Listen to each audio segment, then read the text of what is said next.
손흥민 선수가 5대 리그 전방 압박 공격수 중에 1위입니다. 90분당 16.17회. 지금 2위와도 차이가 많이 나요. 그러니까 압박 횟수입니다 이게. 예. 그러니까 이게 그 프리미어리그 전체 그 수치를 보면요. 예. 이제 그 스프린트 횟수를 비교하잖아요. 그러면 그 이제 되게 재밌는 게 뭐냐면 프리미어리그 팀들이 다 붙어 있어요. 뭐 조금씩 붙어 있어요. 그러다 갑자기 1위에서 토트넘이 쭉 올라가 있어요. 그러니까 애초에 토트넘이 미친 듯한 압박을 하고 있는 거거든요. 네네. 이번 시즌에. 그러니까 좀 지쳤죠. 네, 근데 그런 것도 있는데 그 중심에 손흥민 선수가 있다는 것을 여기서 볼 수가 있는 거죠. 그러니까요.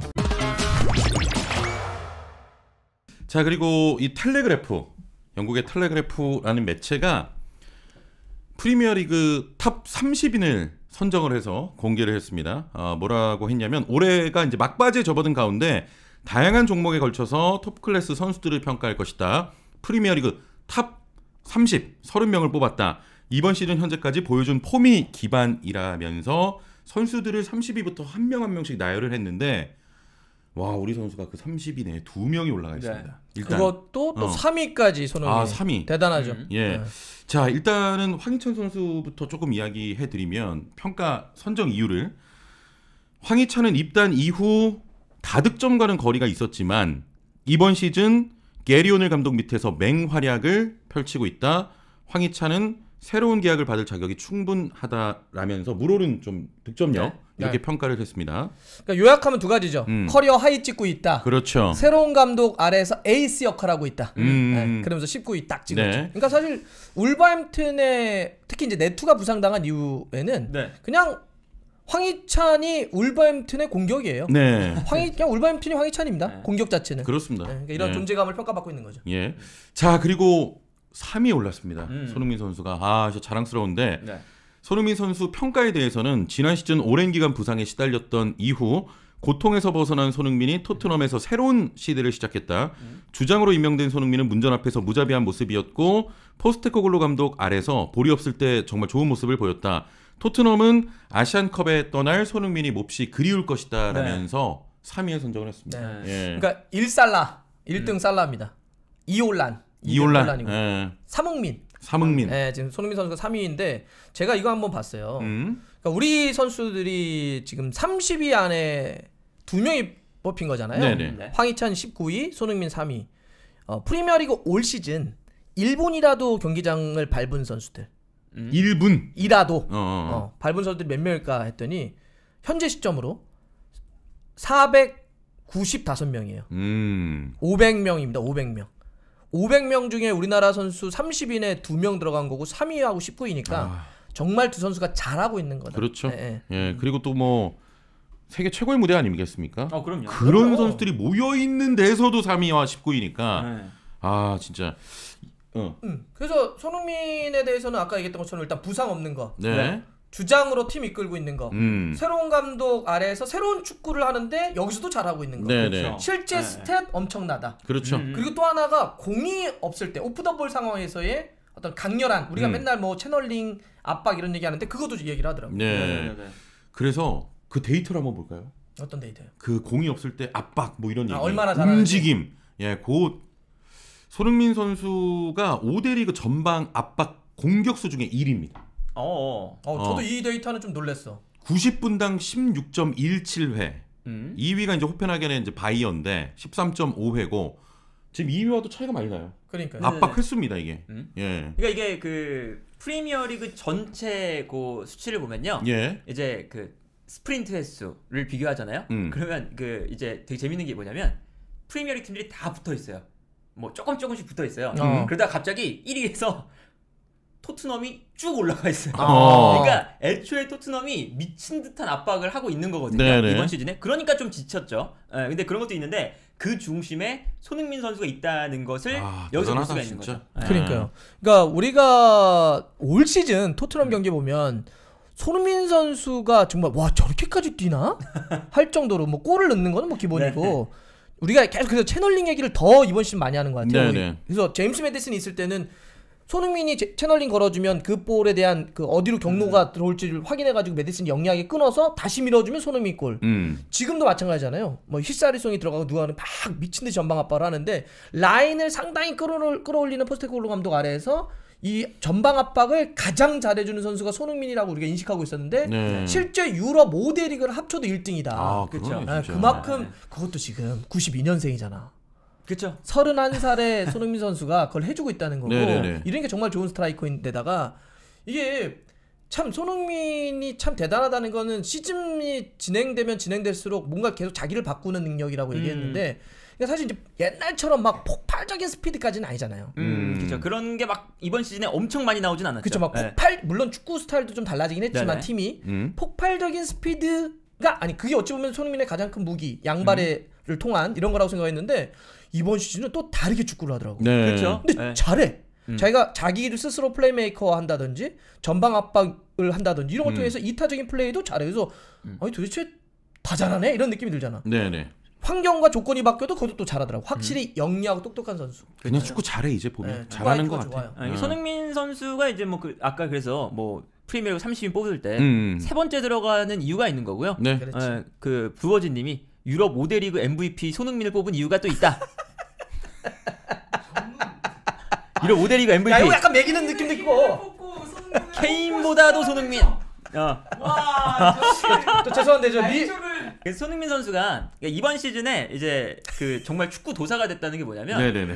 진짜 부지런해요. 그러니까 우리가 중계화면을 보면 쭉 지난 시즌 최근 이제 시즌 보면 손흥민 선수가 중계화면에 조금 덜 잡힐 때가 있어요. 이번 시즌은. 근데 이 중계화면 밖에서 손흥민 선수가 이제 원톱이니까 계속 싸워주고 있는 거거든요. 네네네. 그게 이제 저 경기장에 가서 보면 그게 느껴져요. 경기장에서 보면 손흥민 선수가 계속 뛰어요. 맞아요. 맨시티 경기 맨시티 경기 보면 그때 어떠냐면 그때 디아스랑 이제 그 아칸지가 있었거든요.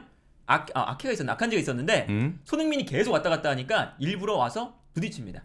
그러니까 당연히 그들도 신경전을 해야 되니까 네네. 손흥민이 계속 귀찮게 나갔다가 들어왔다가 하니까 계속 그냥 부딪혀요 일부러. 그러니까 그 정도로 계속 신경 쓰이게 만드니까 거기서 좀 공간이 나는 거죠. 네. 그러니까 그만큼 이 손흥민 선수는 90분 내내 부지런히. 그러니까 이게 사실은 히샬리송하고 약간 비교가 되는 지점이기도 한데 이제 경기 중간중간 보면 히샬리송은 약간 그 상대 수비도 계속 지능적으로 움직이잖아요. 그래서 수비 라인 막 올려요. 그럼 약간 멍 때리고 있다가 오프사이드 라인에 걸리거나 그럴 때가 있거든요. 근데 손흥민 선수는 그런 장면이 단 한 번도 안 나온다는 게 얼마나 이 선수가 부지런한지를 알 그렇습니다. 수가 있다. 진짜 도사예요, 도사.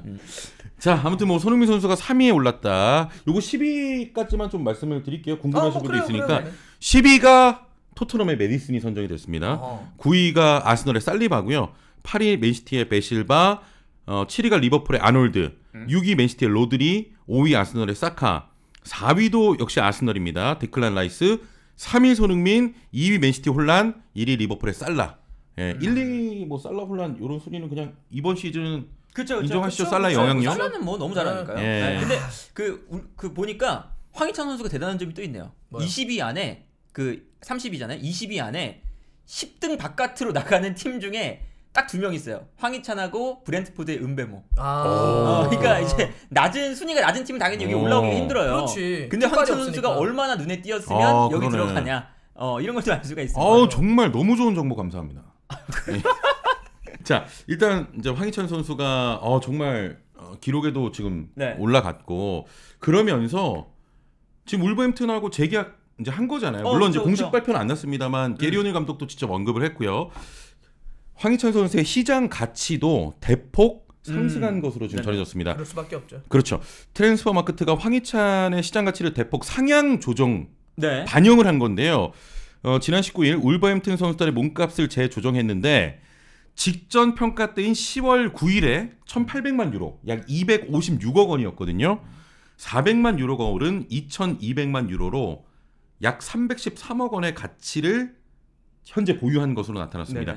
그러니까 2달 보름 사이에 22.2%가 폭등을 한 거고 조금 측정 기간은 6개월까지 멀리 이렇게 보면 황희찬 선수의 몸값이 2배 가까이 수직 상승을 했습니다. 예. 지난 여름이었던 6월이 1,200만 유로였는데 현재 2,200만 유로니까 진짜 2배 가까이 올랐네요. 확 뜬 거예요, 확. 그러니까 이게 참 황희찬 선수의 그 그래프가 느껴지죠. 황희찬 선수의 활약이. 네. 라이프치히에 갔을 때 올랐습니다. 올랐지. 쑥. 근데 라이프치히에서 좀 못했어요. 예. 쭉 내려갔죠. 울버햄튼에 올라서 또 잘했어요. 쭉 올라가다가 부상.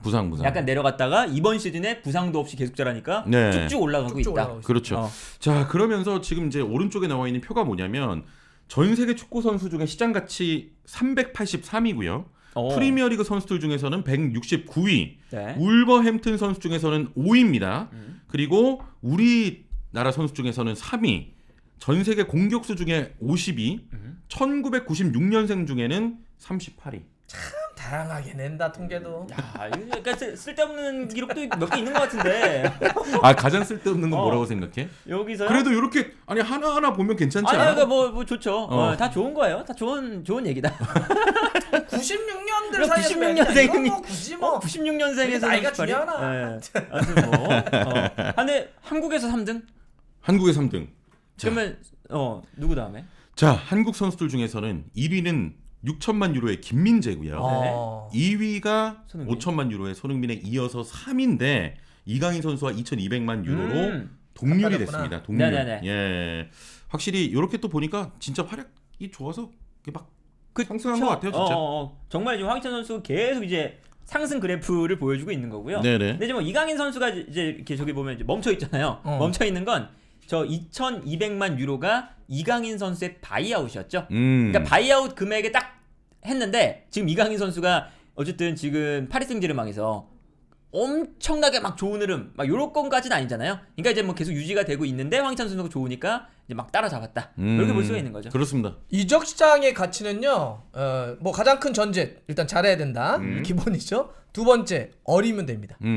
세 번째 공격수가 좀 더 유리합니다. 네, 맞아요. 자, 그렇게 놓고 보면 손흥민 선수가 어쨌든 30살이 넘었는데도 저 5천만을 유지하고 있다라고 하는 건 진짜 잘하고 있는 거예요. 그렇죠.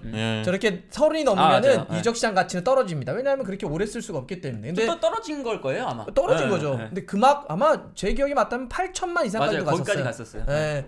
근데 저 30이 넘었는데도 저걸 유지하고 있다는 거고, 김민재도 그런 의미에서는 대단하기도 하죠. 그렇죠. 센터백인데 6천만 유로를 유지하고 있는 거니까. 그리고 뭐 이강인 선수는 저는 22살이잖아요. 그렇죠. 계속 올라갈 일밖에 없고, 5위가 홍현석 선수라고 하는 것도, 홍현석 선수도 우리가 지켜보자. 이렇게 얘기할 수 있겠죠. 홍현석 선수가 이 정도가 상당히 높네요. 보니까. 진짜로. 그러니까 이게 지금 그 행트에 있는데. 그렇죠. 100억이 넘는 거야, 100억이. 벨기에 리그에 있는데 저 정도 금액이면 적은 게 아니에요. 확실히 지금 이 홍현석 선수의 활약도 지금 스카우트들이 보고 있다는 얘기겠죠. 예. 이렇게 보니까 또 신기하네요. 홍현석도 있고. 그러니까 확실히 그 수비수가 좀 낮다고 느껴지는 게 김민재는 지금 세계 1등이거든요. 세계 1등 수비수가 저 정도 금액은 너무 싼 게 아닌가. 너무 또 저렴해 보여. 심지어 뭐 그러니까 그바르디올은 훨씬 비싸거든요. 맞아. 왼발 쓰고 뭐 젊고 빌드업 잘하고 막 이래가지고. 나는 아직도 아시아 수비나 아시아 선수들에 대한 약간의 그 편견이 있다고 봐요. 그런 것도 뭐 있을 수 있고. 물론 이제 바이에른 뮌헨이 이번 시즌 뭐 챔스 우승하고 막 이러면 이제 완전 달라져. 뭐 완전 칠 겁니다. 네, 알겠습니다.